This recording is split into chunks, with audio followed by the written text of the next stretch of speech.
Welcome back. It's that time of the year when everyone is getting outside, including our pets. But before you take your pup on a walk, there are some laws in our state to look out for.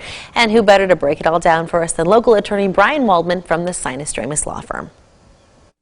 Michigan has various leash laws. Michigan actually has a state statute that says that all dogs that are over 6 months old need to be licensed. They need to wear a collar. It has a tag with their license hanging on it.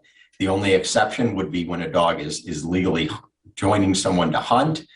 And then they also have to be confined under state law to their property, or they can't run at large.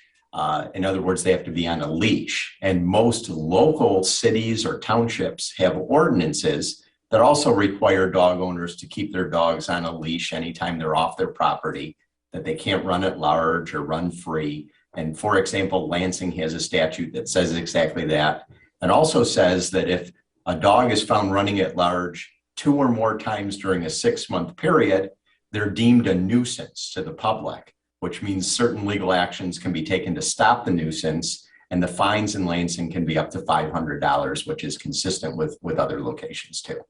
Obviously, when dogs run at large, the major concern is they're going to hurt someone. Michigan has what's called a strict liability dog bite statute, which means, some states, in order to prevail in a case against the dog's owner as the result of a bite, you have to prove that the owner acted in some negligent or unreasonable or reckless way.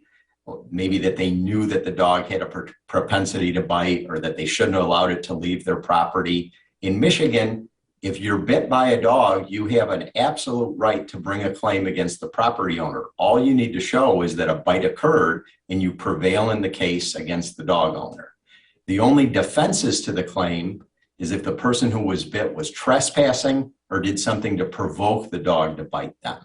Well, anyone who owns a dog, because we have these strict liability rules, because dogs can do things that can potentially cause harm to people, even if they're good dogs, if they jolt out into traffic and potentially cause a crash, you could be held responsible or liable. So if you're a dog owner, you really should have insurance.